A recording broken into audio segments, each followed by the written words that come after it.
Right what I'm going to say, I'm going to make you laugh. Before I start, there's a big sign here that says, please ask your group to keep their voices down as they leave the community room in consideration of the others in the library. Thank you. I'm telling you that now because I'll forget later. The other thing I want to tell you now is I have 7 copies of the book, which I will sell to you at a discount of $20 each if you are moved to buy one. Otherwise, they're available online or in bookstores. You can order through bookstores or online. And you can crowd around me later to buy copies. I want to thank Gordon and the Society for the invitation to speak tonight about this book called Appreciating Shakespeare. My greatest teacher, Mary Holmes, said, if you cannot live with paradox, you're going to have a hard life. And my friend Courtney Flanagan, some of you know, perhaps the best drama teacher in the country, thinks that I have 2 speeds, abstract philosopher and fuss budget. Tonight, I'm going paradoxically to combine the 2 speeds into one. I'm going to engage in a sort of abstract philosophical fuss budgetry about Shakespeare. I hope you will find it entertaining and instructive, entertainment and instruction being, as Aristotle says, the 2 purposes of art.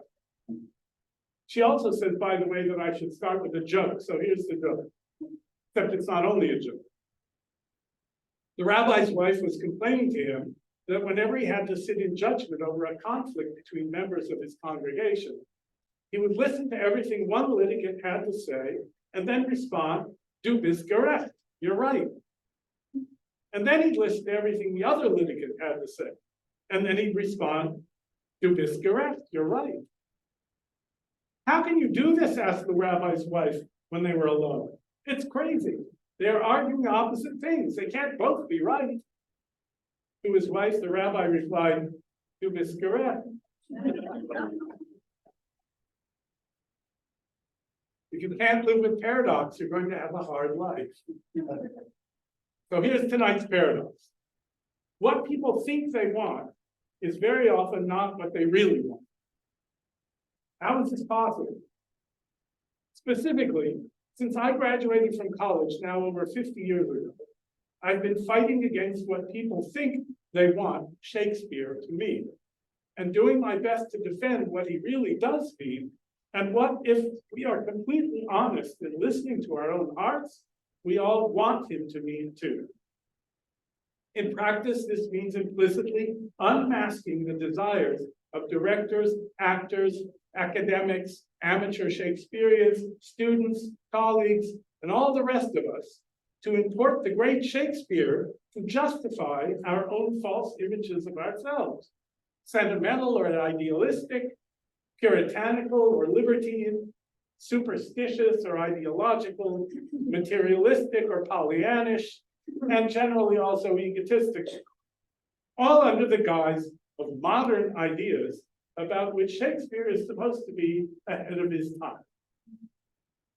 I have warred against these desires to reinterpret Shakespeare to suit our own psychological, political, and social purposes by arguing for the appreciation of Shakespeare's works as he meant them to be understood in his own time and from his own worldview. It turns out, paradoxically, that the latter procedure, taking Shakespeare seriously in his own terms, provides us more profoundly meaningful experiences than does willfully reinterpreting him to fit our own preconceptions, which usually turn out to be narrower and shallower than his. In fact, taking Shakespeare in his word provides deeper and more universal meaning than we sometimes think we want. This evening, I'm going to give you 10 examples of what I mean.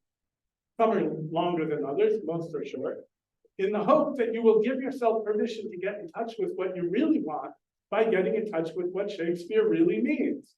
And in the hope that with that permission in hand, you will buy and read my book to help you in that endeavor. I can promise you that even if I let you down, Shakespeare will not. The book, by the way, is divided into 2 parts. Part 1 is background information, what you need in order to come to the play and appreciate them fully. And the second part, part two, is specific essays on particular plays, 18 of them, and a series of discussions of several sonnets. So I'm going to start with the comedies and start with The Taming of the Shrew. If you assume that history is the recording of the power of oppressors over the oppressed, and marriage is the institutionalization of the oppression of women by men, you will see in The Taming of the Shrew a story about a man successfully conquering a woman by force, or alternatively, about a woman pretending to succumb to a man's conquest while secretly controlling him. Nudge, nudge, wink, wink at the end. But Shakespeare was not a neo-Marxist, nor a Marxist, nor a feminist, nor was he, except in the deepest spiritual sense, egalitarian. In his world, all of reality was hierarchical, with God at the top and brute matter at the bottom. Hence, for Shakespeare, the right relation between man and woman in marriage was not based on a conflict over power, resolved by power, but on the recognition that every human being in the hierarchy of reality is called to be obedient to his rightful superiors and protective of his rightful inferiors. In reality, The Taming of the Shrew is about how a man contrives to cure a woman of her self-destructive wrath, rooted in envy, and to assure that she is able to live happily ever after in a harmonious relationship of love with a man who intends her ultimate good along with his own. Petruccio's method is to reflect Kate's chaos by stirring up an even greater chaos, which he claims is done all for her own good. And it is in fact done for her own good. Shakespeare means Catherine's final speech about the differences in what men and women bring to marriage. And when she offers to put her hand beneath Petruccio's foot as a symbol of her conversion from self-will to the obedience of love, Petruccio does not step on her hand. Instead, he says, "Come on and kiss me, Kate." The fruits of the taming are not enslavement and brutality, but mutual love and mutual care. The play is not, after all, really about a man taming a woman, but about a goodwill cleverly taming a bad one by turning it good. The Merchant of Venice. It starts, "I know not why I am so sad," and people have decided that it's because Antonio is a repressed homosexual, they love the Bassanio, and frustrated, unrequited love. That's not it at all. He's having a premonition of things that will go bad. And we don't know what it is yet, and he doesn't know what it is yet. He says, the play is based not on racial anti-Semitism, that is the image of Shylock, but on Christian theological anti-Semitism, and there's a big difference. The casket test, in which Portia is challenged to pick a husband, not to pick a husband, but let a husband pick her by choosing among three caskets, turns out to be a great deal for Portia, for her good and for everyone else's good. And the play is really about justice tempered with mercy and not about oppression of a victimized minority. Shylock represents material selfishness, the letter of the law, and Antonio represents spiritual self-sacrifice, the spirit of the law. The play is problematic nonetheless, because Christian theological anti-Semitism is one of the great and tragic crimes of history. But the real values the play dramatizes through the terrible means of the living stereotype Shylock are values that good Jews and good Christians ought to and do share.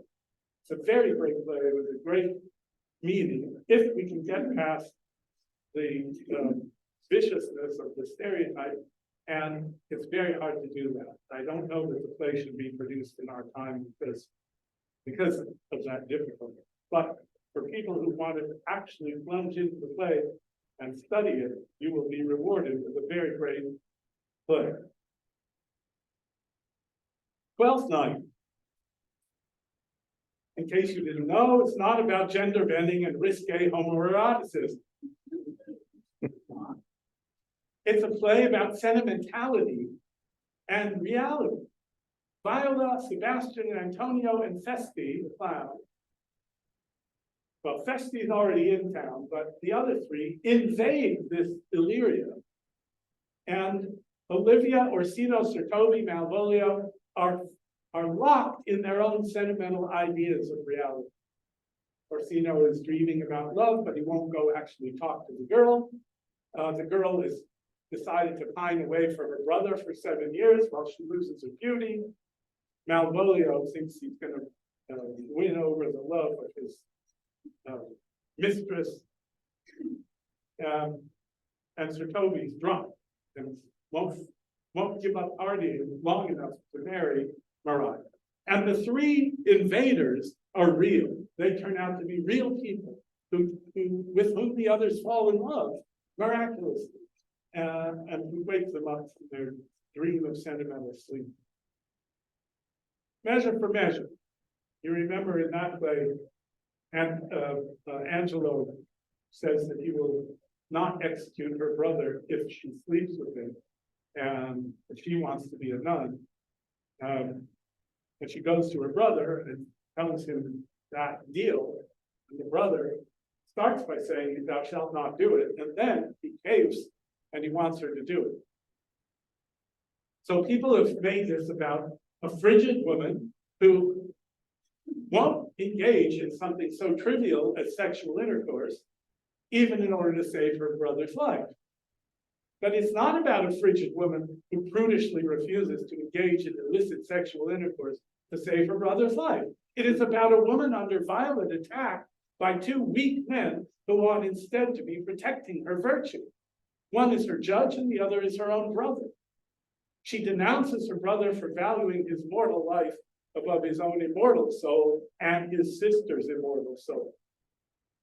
In the end, it's also about justice tempered with mercy, represented by the Duke Vincentio and Isabel. The Duke is both, and Isabel is both, but he is stresses the justice side, she stresses the mercy side, and they marry at the end.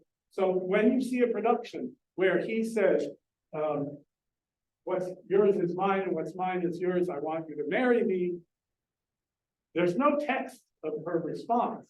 And the critics have had a field day. She marches off in a huff. "How dare you not tell me my brother was alive, blah, blah, blah." No, she does marry him. Of course she does. It's the marriage of justice and mercy. It's the resolution of the whole plot. And her brother, Claudio, is very grateful that she turned against him and denounced his cowardice, because it corrected him before it was too late. And the reward is kind of resurrection. He reappears at the end. All right, history plays. In Henry IV, Part 1, Prince Hal is pretending to be a wastrel, a loose liver, and people have told us that it's because he is guilty of realpolitik. He is a calculating political animal like Machiavelli or Lenin, and everything he's doing is for power. Nonsense. Prince Hal and the other characters are revealing the nature of honor. And the three characters represent three attitudes toward honor. Falstaff thinks honor is a mere scutcheon. He thinks it's air, it doesn't count for anything. Hotspur thinks honor lies in winning battles. It doesn't matter battles against whom. He's perfectly willing to fight against the rightful king or against anyone else, or himself, if winning the battle gives him what he calls honor. And Prince Hal is the representation of true honor, self-sacrifice, not caring about his reputation, in order to do the right thing by the Commonwealth, that is England, because he knows he's going eventually to become the king. These three characters are also three aspects of Plato's idea of justice, which we get in the Republic. So Falstaff represents the worship of the physical desires, the vegetable soul that cares only about growth and the body. And Hotspur is a representation of the sensible soul, that is the heart, or the chest, or the will. And Prince Hal represents intellect, mind. And according to Plato, those three are in harmony when mind governs body through heart. When the intellect governs the desires of the body through the trained emotions of the heart. But when either of those two is superior to mind and governing it, if a mind is governed by the body, or if a mind is governed by mere emotion, then things go wrong, and that's what happens in the play for these guys, except for the prince, who is in the right hierarchy. So he represents the embodiment of what will become justice in the realm. And then in Henry V, we see that turns out to be true. So let's turn to Henry V. You've seen two modern film versions of Henry V, I presume. One by Laurence Olivier and one by Kenneth Branagh. Have you seen these? Yes, you're not. Okay. Kenneth Branagh gives us blood and mud. He gives us Prince Hal, King Henry now, being bloodthirsty and violent and therefore realistic, and it's all wrong. And Olivier, during World War II, gave us a vision of Prince Hal, which was idealistic and supporting the true England, and partly because of that film, and partly because of Churchill, and partly because people knew the speeches of this play, the British stood up against the Nazi battery in the Battle of Britain. Now, they tell me that because the king threatens the town of Harfleur with violent destruction if they don't surrender, that he's bloodthirsty and violent, that he loves the idea of killing all these people and spitting them on pikes. It's exactly the opposite. When he describes the horrors of war to the city of Harfleur, it's not because he's bloodthirsty, but precisely in order to prevent the bloodshed. And it works because his description is so terrible. When he actually enters the town, what he does is tell his men to treat everyone with kindness. And he puts to death only those on his own side who have disobeyed his orders by vandalizing the French churches. Yes, he kills the French prisoners during the Battle of Agincourt. That's historical. Shakespeare had to put it in. But in the play, it's only after the utterly dishonorable French have, as Llewellyn says in his Welsh accent, killed the boys and the luggage. They've gone behind English lines and killed the boys who carry the luggage, who are not combatants, non-combatants, we call them. And am I the only one who notices that Henry is always praying and giving glory to God all through the play? Unlike the French, who are in an unending war of egos with one another. Who is the truly appropriate ruler of France? They think that Henry is just making an excuse to come take France because he wants to fight a war, and he wants to unify England. That was his father's advice. But in fact, France descends to him honestly from his ancestors. And if we compare him to the French king, the French will be a whole lot better off under him than under the French king. Of course, the play ends ironically because everybody in the audience knows that King Henry died young, and his son came to the throne at the age of 9 months and was corrupted by uncles on all sides, and everything fell apart. And England was not, the monarchy of England was not corrected until Henry VII, Queen Elizabeth's grandfather, became king and unified the houses of York and Lancaster. All right, Shakespeare wrote one satire. People don't know that. They want to call it a tragedy. They want to call it a comedy. They want to call it, I don't know what. The play is Troilus and Cressida, and it's set in the ancient world of the Trojan War, and it's set among the Greeks who have invaded Troy or the Trojan neighborhood in order to take back Helen of Troy, and the Trojans who are holding on to her and defending her. Shakespeare turns the matter of Troy on its head to illustrate what the collapse of civilization looks like. He takes all those heroes we know about from Homer and everyone else and turns them into rotten versions of themselves. There was a tradition of doing that in the histories, but Shakespeare makes it elaborate and explicit. The Greeks represent cynicism about all values. They see through everything. They cannot commit themselves to any true value. The Trojans, by contrast, have this energetic false idealism about all the wrong values. And this is represented by the two great speeches of the play. One is Ulysses' speech on degree, talking about hierarchy and degree, and how when that's disrupted, everything falls apart, which Shakespeare didn't believe. And after he talks about that, makes a great case for obedience and degree and hierarchy and organizations and community support groups and everything that we do that keeps society running. He betrays the whole principle by engaging in a schoolyard trick to trick Achilles back into the war. Hector, by contrast, gives a great speech about the law of nature and nations, defending marriage. He's saying, we were wrong to take Helen. She's married to Menelaus. And if the law of nations and nature and nations means anything, we should give her back. And again, he gives a great speech about that, overcoming the objections of Troilus, who's a false idealist. But then he turns and he says, but you know what?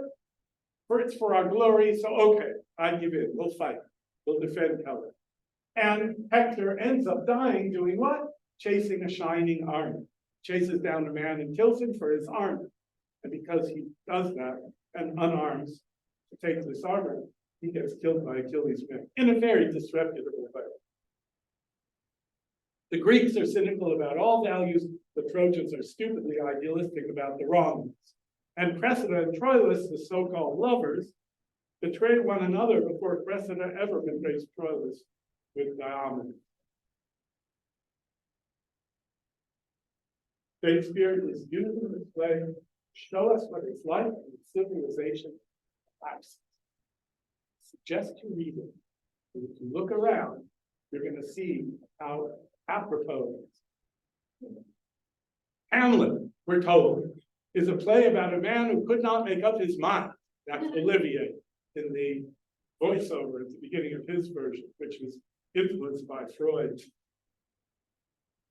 We are given Hamlet as indecisive, as overthinking things, as having an Oedipal complex. He's in love with his mother. Everything in the Olivier version takes place on his mother's bed. That Hamlet is insane, that Hamlet is a victim of circumstances, etc., etc. The interpretations are endless. But the reality of the play, as I will prove in my edition of Hamlet, which I'm working on right now, it's going to be out, I hope, by the end of the year. It's got text on the left and my notes on the right, all the way through. And so it makes the case that I'm making tonight. There is a moral and spiritual through line to the play of Hamlet, which almost everyone ignores. And it is that Hamlet, at the crucial moment in Act 3, Scene 3, chooses not to kill the king, not because of mercy, not because of kindness, not because of fear, not because of indecisiveness, but because he wants to kill him when he'll go straight to heaven. He wants to be in charge of whether Claudius's soul is damned. His job isn't to do that. The ghost gave him a very specific job. You're to execute this man. Hamlet's the only one in Denmark that can. And not taint your mind. Ghost tells him that. Don't taint your mind. But he taints his mind in the middle of the play. The whole play turns on one two-letter word, the word no. Hamlet says, am I then revenged to take him in the purging of his soul when he is fit in season for his passage? No. And then everything goes wrong. Because Claudius is really repenting when he's praying, and because then Hamlet thinks it's Claudius finds Eris in the next scene and kills who he thinks is the king, but it's really Polonius. And therefore Laertes comes back to France, and wants to murder Hamlet. And so there are a lot of foils in the play, which I won't go into. But the end of the play, Hamlet is taught a lesson by a sea voyage he has, where he sees everything that's happening to him is arranged by providence. And there's a divinity that shapes our ends, rough hew them how we will. The rough hew means to give the rough outline of something. To shape it in the finishing touch. So we rough hew by our choices, but divinity shapes our ends. And ends means goals, and it also means endings of our lives. So though Hamlet dies at the end of the play, he dies purged, redeemed, corrected before it's too late. And he forgives at the very end, as he's dying, his own murderer. At the beginning of the play, he said to Horatio, "Would I had met my dearest foe in heaven, or ever I had seen that day, Horatio. I wish I'd met my worst enemy in heaven before I saw my mother marry that awful uncle." That means seeing his enemy in heaven is something he doesn't want. That is an unchristian attitude. Christians want their enemies to repent and therefore end up in heaven. Well, Hamlet learns that lesson by the end of the play. He also learns the golden mean, which appears in Polonius's speech to Laertes that everybody makes fun of, and it is funny in some ways, but it's also true, and straight from Aristotle. And Hamlet's own speech to the players. Do it, don't overdo it, don't underdo it.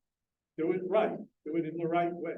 And that's exactly what the ghost said at the end. Avenge my foul and most unnatural murder, but taint not thy mind. And Hamlet learns to thread that needle by the end of the play, so that though he goes to death, flights of angels sing him to his rest, or we hope so. Othello. We're told that Othello's suicide at the end, the punishment of himself for having killed Desdemona and believed Iago, is this noble general's final triumph. No. Othello is what's called a psychomatia. How many of you remember the Donald Duck cartoons with the good Donald on one shoulder and the bad Donald on the other, and you've got to decide between them? There's a double Donald and an angel.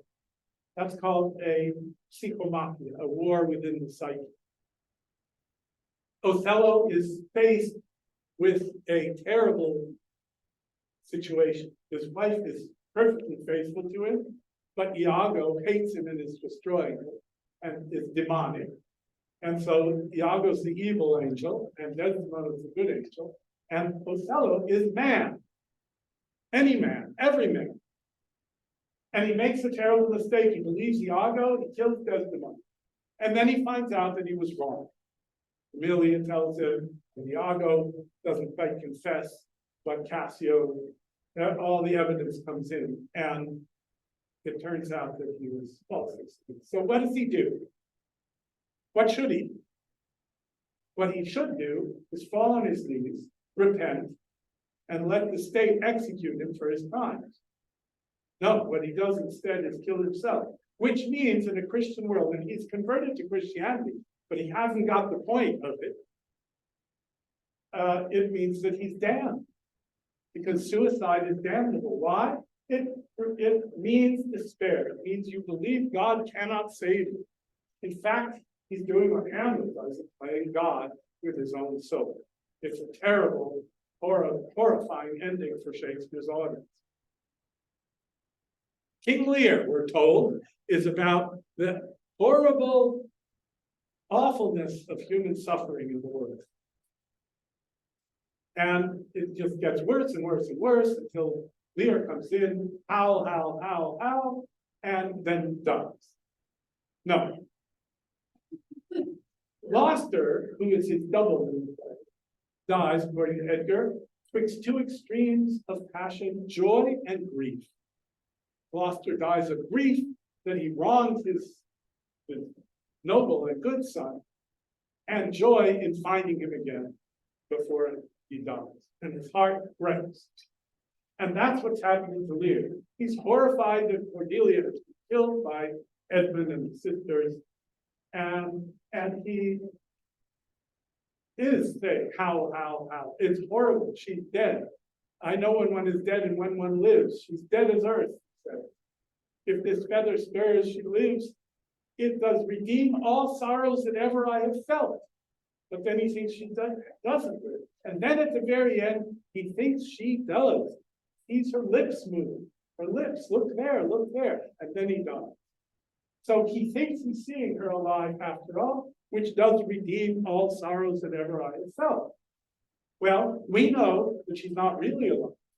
But we also know that the Christian audience of Shakespeare's time believed that she wasn't ultimately absolutely dead, that her soul lives on, and that now that he is purged of all his sins that he started to play with by suffering, he will see her alive in some way. So Shakespeare sets the play in a pre-Christian world, in a world of pagan ideas, in order to test the truth of the Christian doctrine that we are punished for our sins and our errors, and if we accept that punishment and see it as penitential, then we are ultimately redeemed. Nobody knew that in the world of the play because it hadn't been revealed yet by Christ, but the audience knew it, and they could see Shakespeare showing that in the way that he tells the life of King Lear. Finally, there's a late romance called The Winter's Tale. It starts where Othello falls into jealousy in the middle of the play through a long scene of exquisitely anguished seduction by Iago. Leontes in The Winter's Tale flies into a jealous rage instantaneously for no reason. And so people have said, oh, there must be something going on between Hermione and Polixenes. He can't be completely wrong. He's completely wrong. There's nothing going on between them. They're both virtuous people. And he gets a wrong idea and acts on it because he's a king and he can do that. So unreasonable suspicions versus what people think of as reasonable suspicions, when Shakespeare goes through great trouble to show us that they are unreasonable. Jealousy, unlike in Othello, is sudden and inexplicable, and it arises from no external event. At the end, Helena resolves the plot, and people have called her a magical woman, a magician. She is a wise woman, and she's practical.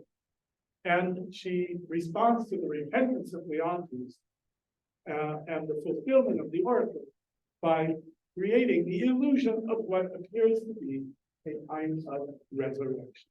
That is, well, I won't tell you the end. You've got to read it. All right. Why have so many wrong interpretations of Shakespeare sprung up over the last few hundred years? In most cases, it's because we fool ourselves into thinking that what we want, we don't really want. We have bought the false images of reality that have been sold by true believers and cynical hucksters. We uncritically accept Rousseau's notion that man is naturally good and only society corrupts us. Or we accept Hobbes's notion that we really want only power. Or we accept the Marxist notion that economic inequality is a function of oppression and that utopian equality of outcomes, despite human nature, is achievable by totalitarian force. Or we accept the Lucretian conviction that we are nothing but material atoms. Or we accept the Richard Dawkins notion that we are nothing but survival mechanisms for selfish genes. As my friend, the poet Philip Thompson asked sarcastically, do you think I am nothing but hair, teeth, and a sex drive? Or we accept the dismal idea that we are nothing but animals. As my teacher Mary once said, human beings are no more merely animals than animals are merely plants. We permit ourselves to think that what we really want is power or material comfort or unrestricted sexual gratification or fame or tons of money or mere survival. Or we console ourselves for our debilities by pretending that what we really want is to be smarter than others, or deeper into the in crowd, or more attractive, or more in the know, or more realistic, or cynical, or hard-bitten, or God forbid, more politically correct and woke than our neighbor. And then we drag Shakespeare into the blustering false argument and force him to testify on our behalf. What Shakespeare actually says, when we let him speak, unmasks our pretensions as the nonsense that they are. But these poisonous projected images of what we think we want are not what we really want. What we really want is harmony. We want to be uplifted. We want to be inspired. We want to discover that our uniqueness, our suffering, and our true joys have meaning. We want to be moved by works of art to see that truth and beauty and goodness, justice, kindness, courage, patience, and love are real and are as valuable as the best people have always told us that they are. Shakespeare knew that that's what we really want, and he knew how to convey those realities into our experience as well as any writer in history. All we need to do is to pay attention to what he's actually saying, to take him at his word, to let him have his say in his own terms. Yes, he gives us villains, but it is to unmask their villainy. Yes, he shows us men in conflict with themselves, but it is to prepare us for joyful resolution. He makes visible the invisible context of human conflict, which is redemption in transcendence, to which our path is what it always was, good old-fashioned virtue. My conclusion is not that there is only one way to understand Shakespeare. There are many ways to understand Shakespeare rightly. But there are also a great many ways of misunderstanding Shakespeare, of hauling his words into the service of ideas it didn't mean in pursuit of theatrical experiences often diametrically opposed to his intentions. I hope you will find that my book, Appreciating Shakespeare, will keep you from going down those false pathways. If it does, the reward for your appreciative reading of Shakespeare will be richer, more fruitful, and far more satisfying experiences of meaning than can be hoped for from the legion of destructive misinterpretations to which our greatest playwright and poet has so often been subjected. That is why I wrote this book, and why I hope you will buy it and read it. Or even don't buy it and read it, whatever, as long as you read it. To appreciate Shakespeare rightly is to get into touch with what we really and truly desire, which is to know from our imaginative experience that our longings, our sufferings, and our achievements are meaningful, ultimately and eternally meaningful. Appreciating Shakespeare rightly is one of the best ways we have of appreciating reality. Thank you. Thank you for coming.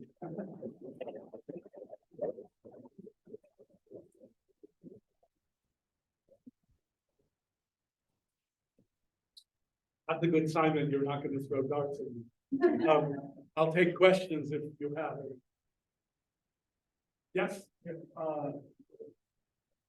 I understand you correctly that you don't think merchant of Venice should be performed? I think that it can be performed under very specific circumstances, which is to say, in a context where the audience is thoroughly prepared with knowledge about the play and background, but choose to get the point of the play without it reinforcing anti-Semitic stereotypes.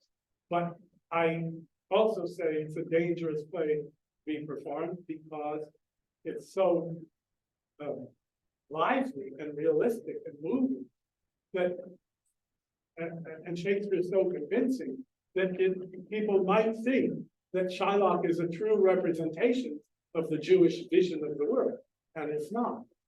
But the representations of Christians are more despicable. Wrong. That is completely wrong. I don't see how that's possible at the end of the play.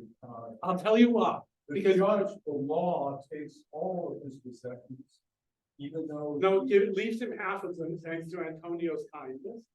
And the conversion of Shylock at the end is a way of saving his soul. from the audience's point of view, from Shakespeare's point of view. There were no Jews in England at the time, or very few that people would know and feel sorry for or understand. They were kicked out in, I think, 1190, and weren't invited back until the middle of the 17th century by Oliver Cromwell. So the Jews in Shakespeare's imagination are a mythical institution, mythical being. And he makes Shylock possessive and materialistic and selfish and vengeful. And when Shylock says, hath not a Jew eyes, etc., hands, dimensions, passions, if you go through the list of things he's claiming his humanity is based on, nothing he says is about love or caring for others or participation in the good of the community or anything of the kind. It's all material and physical. So what is Shakespeare doing? He's dramatizing the difference between the letter of the law, the spirit of the law, or between materialist possessiveness and generous self-sacrificial kindness by embodying those in a Jew and a Christian. And the Christian, Antonio, is willing to sacrifice himself and his life for his friend Bassanio. That's a Christian ideal. And there's nothing wrong with anything Portia does, or Antonio for that matter, or Bassanio for that matter. And the proof that it's not a racial anti-Semitism is that Jessica, Shylock's daughter, the minute she says she wants to become a Christian because her house is hell, they accept her. They don't say, you're tainted by your blood, or you've inherited, the Jewish curse. No, she changes her attitude, and she is therefore redeemed and embraced. But the language of the play is intensely anti-Semitic. So if the language of the play, there's constant reference to Jew, you're the Jew. Correct. And this is all what is the Jew? This is all emanating from the Christian side Correct. of the legend. Correct. Correct. So we have, and guess when the idea of the Jews as a free, liberated people who have a right to their own life, blah, blah, blah. When does that come? That comes not until Napoleon, 200 and some years later. I know, that's what I'm saying is that how can you not feel sympathy, empathy for the character of Shylock at the end of the play? You cannot. I think you're right. You can't not feel sympathy for him if you're a modern person in a modern audience. That's true. No, again, going back to the structure of the play, not the modern audience, but the language in the play, the personalities in the play. Shylock says when action of the play when they force him to be converted, and they leave him half his money if he leaves it to his daughter, he says, I am content. What does that mean? He's been forced to recognize that under justice, none of us should see salvation. It's obviously not justice.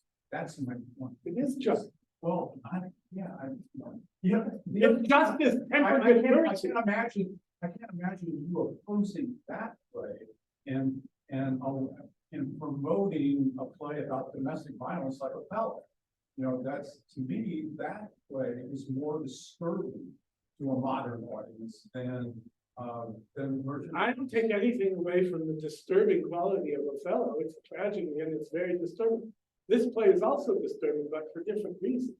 The end of the play, from the Christian point of view, is redemptive and healing. Act 5 demonstrates. Shylock is not the main character of the play. He's only in, I think, 4 or 5 scenes. And his conversion at the end is like pursuing Malvolio in Twelfth Night and entreating him to a peace. Or it's like Hamlet and Laertes exchanging forgiveness with each other. It's a salvific moment because of how Shakespeare has defined what it means to be a Jew. Now, do I accept that? No, I reject that definition. It's a 2,000-year tradition that is just wrong and poisonously wrong. But we mustn't misunderstand the play because we know better about the actual history of the Jews. Yes.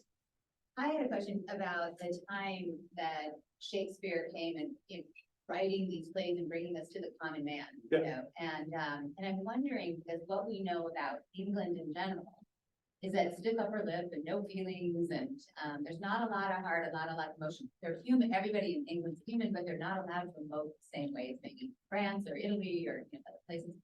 And I'm wondering if William Shakespeare brought these plays so everybody would sit there and emote and to touch their souls. And if he came up with characters where they're othering and they're mean to each other, it's so that people would finally feel something. Okay, so your mythology about Englishmen is fairly modern, I would say, post-Shakespearean.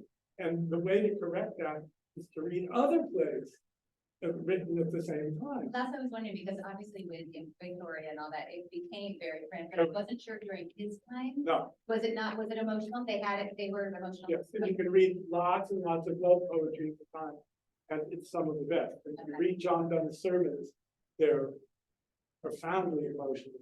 So are his poems. So I think you're starting from a modern or post-Victorian stereotype. Yeah, that's what I was just wondering, because same thing with us with music here in America. Jazz comes along, there's certain types of music that gets people feeling. Yes. Whereas before it was all from the head. Okay, so the only thing I'll add to that is that our art, if you go on television, Netflix or Amazon and watch any movie, it's all about emotion and nothing but emotion. There's no intellect, there's no profundity, there's no philosophy, there's just feeling. And you have to have a happy ending in our time, or people will not watch it. Well, now you're watching Succession. So what I'm saying is that the idea that Shakespeare had to write the balance with emotion against, stiff upper lip. That's it. I thought maybe it was an anecdote for people who wanted to feel, but it sounds like you're saying, no, that happened later. No, yes, and what Shakespeare is doing is everything is involved in Shakespeare. The mind, heart, the body, everything. All kinds of images from all elements of reality. It's a much more universal and balanced image than either the Victorian or our own kind of post-romantic worship of our feelings. Is he an optimist? Was he an optimist? He was an optimist ultimately. That is, he had a spiritual vision of the meaning of things, but he was perfectly aware that things in the world, in nature, in history, would go very, very badly. People were dying. I mean, he had 7 kids and 5 of them are dead in a year. And England went through 100 years of civil war. Yeah. So people felt that. In the century, in the 1600s, we just read a book called Going Dutch, and another one that's called Dancing in the Streets. And it says that with the incoming capitalism, which has already been affecting people who are in the church, where people used to dance when they went to church, and they used to dance when they worship. And slowly that became something that people did not want. Yeah. So the spaces where we moved, the dancing was forbidden, the dancing was associated with evil, and that's all in progress now. Let's add to it capitalism in the 1600s, which also wants hierarchy, order. Nobody can be in a mob and speak out. It's partly the Protestant Reformation, and that's the Catholic Church and its corruption. Yeah.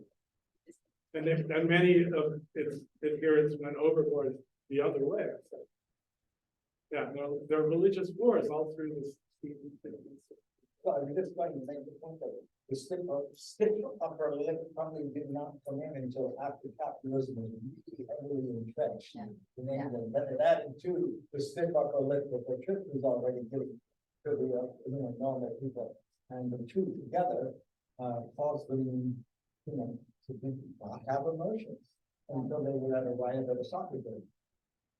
Well, I was saying the reason I was inspired to come tonight and learn more about Shakespeare, I'm brand new, is because Emily Dickinson was very inspired by Shakespeare, and she was living during a Puritanical time in Amherst, and her poems are purely metaphoric so that she could get her voice to without being put in a insane asylum. And she was extremely inspired by Shakespeare. So I decided that I wanna do. You are a young lady, you're into Shakespeare. I wasn't as much at your age, now I am, my age, so excited to read your. Can't go wrong with Shakespeare. Yeah. When I entered graduate school, I thought to myself, what am I going to study and what do I want to teach? And I thought, Shakespeare will wear me out before I wear him out. And I was right.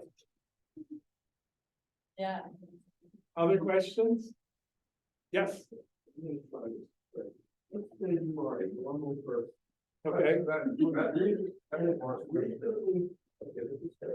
Reasonably familiar with attempting to appreciate Shakespeare by reading other plays or plays. What are the real recommendations that you would have? Let's say it's a whole world and you're going to go see this play. But the three recommendations you have for helping yourself to appreciate the performance that you're going to see next week. Okay. First is read the play yourself.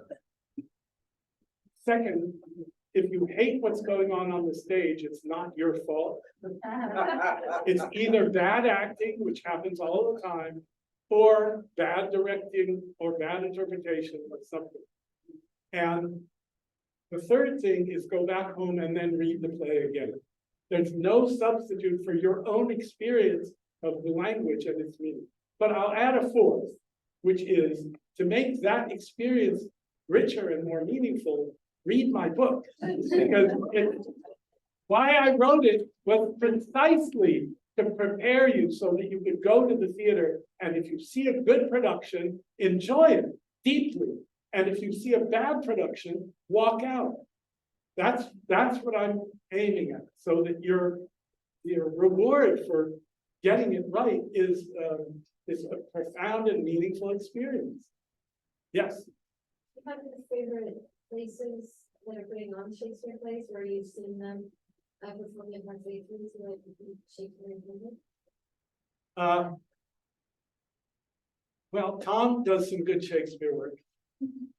I changed it.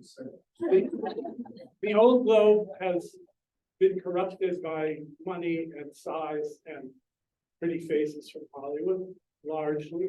Every once in a while, they do a good production. You can't know until you actually read about it and see it. But many of them are no good. I have vowed not to go back to Ashland. I used to take students to the Oregon Shakespeare Festival every summer, and we'd see 7 or 9 plays, all the Shakespeares and 3 others usually. And the last time I went with some former students of mine, every play was completely ruined by political correctness and wokeism and gender bending and all the nonsense. Every single play, they changed the endings, they changed characters, they changed genders, they changed the language. It was hideous. And I wrote to them and I said, I'm not bringing students ever again unless you change your behavior. And of course, they didn't write back because they don't care. But We're not chastised by your criticism. no, they were not. They just were more deeply entrenched. So I can't give you a general theater. If you see anything by the New Fortune Theater Company, Richard Baird's company, they are always good. They don't often do Shakespeare, but when they do, it's good. But it's outside of those few people that I know. David Ellenstein at the North Coast Rep is very good. When he does Shakespeare, it's worth seeing. He doesn't do it very often. It takes a lot of money and a lot of actors to do Shakespeare. So, but audience doesn't have to be. well, it comes and goes. Anyway, my point is there's no foolproof. You just read the descriptions, and if somebody is praising a production for being countercultural and gender bending and set in some futuristic foreign planet or something, don't bother. Just go back and read the play. But if Tom's directing something in Coronado or in Point Loma, go see it. It's worth doing because he gets good people and they do the right stuff. What's your last name? Tom Hayes. Tom Hayes. Got business cards with you, Tom. And seriously, the TV show Succession, they are comparing it to Shakespeare. I don't know if you've been watching it. No, It's very, very good, and they're saying it's like King Lear, by the characters, and they're so hideous, they're so offensive, but they're representing what's really happening today. So for me to see a Shakespeare play that has these horrible themes is they were experiencing at that time. So, you know, seeing, well, in Shakespeare's audience inherited a whole lot of stories. And they'd seen earlier plays, which weren't as good as him. So he's rewriting stories that they know. He's retelling stories that they've seen maybe a few years ago, I don't remember. And he's making everything better. So, but he's not trying to depict, it's dangerous to depict what's actually going on, let's say at the court, because politically, Yeah. You know, Right. so he Yeah. doesn't do that. But what he does do, and he doesn't get into religious conflict between, let's say, Protestants who believe in, who don't believe in purgatory and Catholics who believe in purgatory. He doesn't get into that. He doesn't debate that. His form of Christianity is as universal as anybody's that you can think of.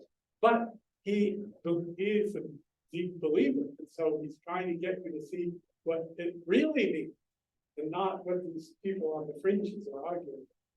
So I encourage you to read as much Shakespeare as you can, and not just think of it as describing what's going on at the time, but think of it as telling stories that have a universal application. from his perspective, so it's not necessarily we're gonna read that and say, oh, this is truth. I mean, we're just seeing it through a man's perspective who was living at a time that was very harsh. Yes, but we are going to say this is truth ultimately. Yeah, he was like enlightened. After this lecture, I feel that it was very close to what Christianity and all religions should be about, like the ultimate truth. Well, I think that anybody that's writing, even people who know the Bible, is an interpretation from a human. You know, so it seems like it still has to come through your own. Of course it does, because we're human, but human beings believe in justice tempered with mercy generally at their best. That societies that don't believe in justice don't last. And societies that don't believe in mercy also don't last. So if you want a play that shows you the wedding of these paradoxical opposites, justice and mercy, you go to Shakespeare and you get that. And it's not just, local Elizabethan lore about justice and mercy. It's ancient and modern and universal. But it's also hyper-rational, potentially, if it's from a masculine point of view, because women weren't helping to form the world, so we didn't have. That is such nonsense. Women have never not helped to form the world. Women have been half of the formation. Oh, that's not true. We haven't formed science or finance or anything. You said the Not world. even this. You didn't say science. You No, said I'm the world. saying the women were not in the courses, or we were teeth were tied or whatever, they were not You involved. are talking and thinking in nothing but cliche. Oh, my God. Read Shakespeare's women, and see if you can justify that statement. Women have been property, couldn't even vote, and then couldn't even get a credit card till the seventies. Who We're not invented involved. voting? Who invented voting? When did voting start? The whole constitution, there wasn't one woman in there. I know, but who This started? country was not formed with women. But you're judging the whole history of the world based on your modern inheritance of a set of I'm values. a woman right now talking to you, you're a man, so I'm telling you what the experience from the feminine perspective. No, you're telling me what the experience is from your feminine perspective. Well, And Shakespeare talking about his masculine. I'm Italian, and in Italy we have a saying, I don't know if you guys have it in America. The man that is marriage. The man is the head, the woman is the neck. So rest sure that even the signers of the Constitution had a woman in the house who would turn their heads and put the right ideas in their heads. Yes, So- you read the letters of Abigail I Adams. give up my last name, and I don't have as much power in the world as men do, and women were not, we didn't help write the Constitution. So You it's not read that the close. letters of John and Abigail Adams, and then you Yes. come and tell me. No, women were not in that Martha, room. Martha It was when Washington, men- Martha Washington. Okay, well, we have to stop this because Okay. it'll go on forever. It's, again,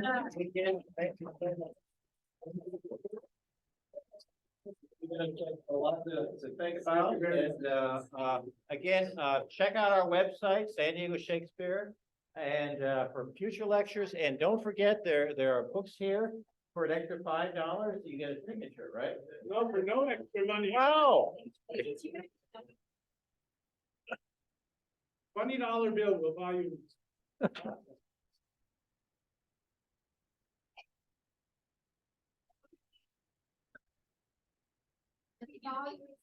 Yeah, I like this outfit. You like it? I have to go to a wedding, in Turkey, my daughter's wedding. I was thinking about